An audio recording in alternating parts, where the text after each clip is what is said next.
A parte de saúde mental das pessoas que você atende lá, como é que está essa questão? Porque eu vejo que as pessoas, também por causa das incertezas, estão tendo muitos problemas. Muitos problemas de depressão, ansiedade, medos, angústias, Sim. Muitos medicamentos. Assim, tomando muitos medicamentos. Como é que você vê isso lá? Como é que você vê isso hoje? Olha, assim, legal. Eu acho que, assim, 110% com as pessoas que eu falo têm problemas mentais, incluindo talvez até a mim. Todos nós, né? Todos nós, né?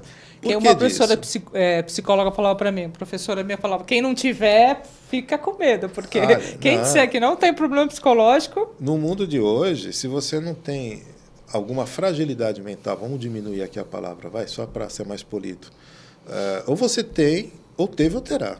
Porque é muito difícil você enfrentar a diversidade da vida. A grande maioria esmagadora são pessoas que é entendido pelos colegas profissionais da psicologia como pessoas em estado depressivo. E essa depressão tem toda uma análise que os colegas fazem e tem a nossa. Quando nós olhamos o que aconteceu ali no indivíduo, o que nós percebemos é que foi uma sucessão de frustrações, onde essa consciência, de uma forma... No primeiro momento, talvez uma teima, né, uma birra, alguma coisa assim, não entendia por que o mundo não provia aquilo que ele queria, e com o passar do tempo passou a ficar patológico. Né? Grande maioria é isso. Mas, assim, se a grande maioria é isso, 100% tem medo.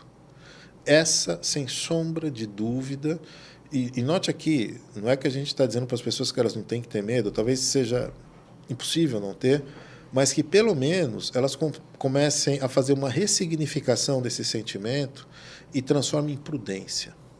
Então, o que acontece? A sociedade passou a achar que, se ela tem medo, ela está sendo prudente.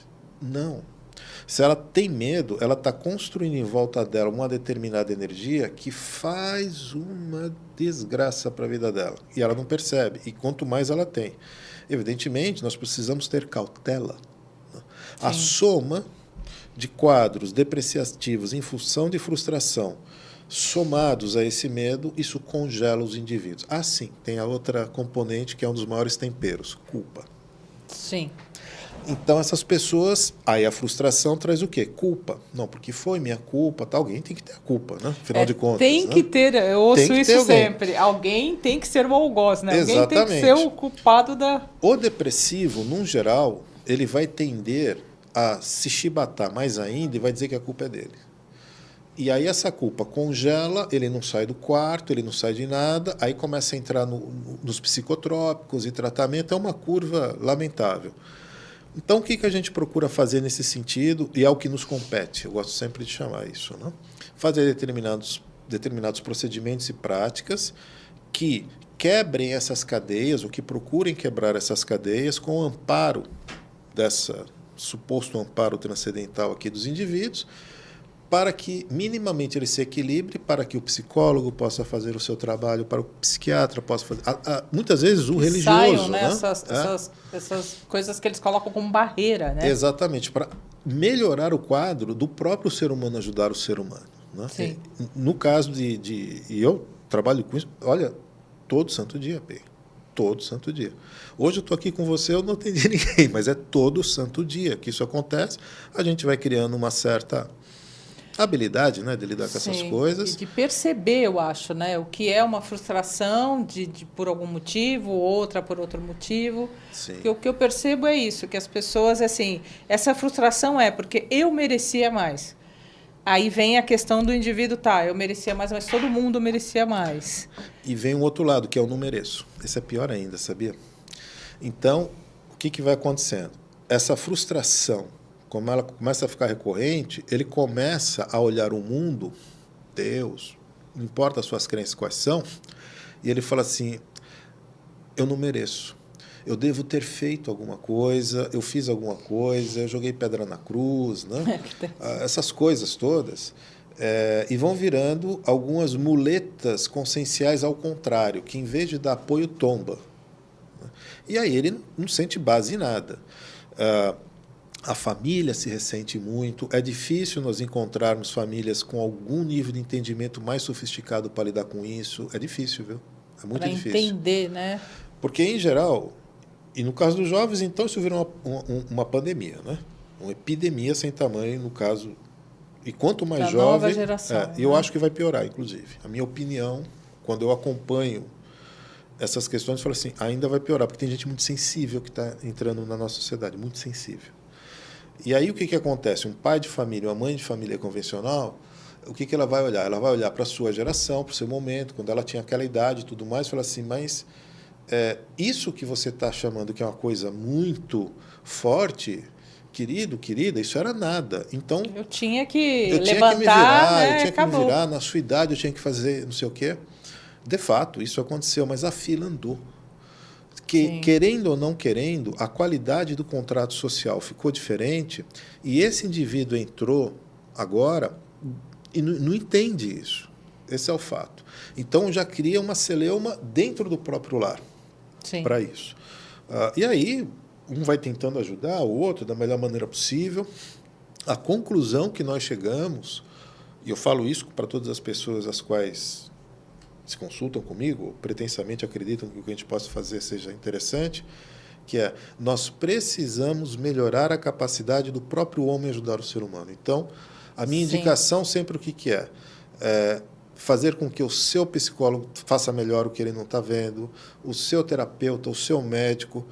Para ser bem honesto, aquele que lhe dá apoio religioso, o seu pastor, o seu padre, não importa se você tem ou não tenha isso, mas todo aquele que está procurando ajudar o seu semelhante precisa navegar num campo energético mais favorável. Vamos dizer dessa maneira. E aí, as pessoas falam... Todo dia eu estava falando para o professor, Ari, mas você não tem evidência nenhuma sobre isso. Eu falei assim, nenhuma, a não ser a minha experiência. E não é razoável eu vender para você a minha experiência como verdade. Eu nem toco nesse assunto. Por quê? Porque não tem evidência alguma. Mas e por que você continua fazendo? Porque funciona. Então, Enquanto simplesmente...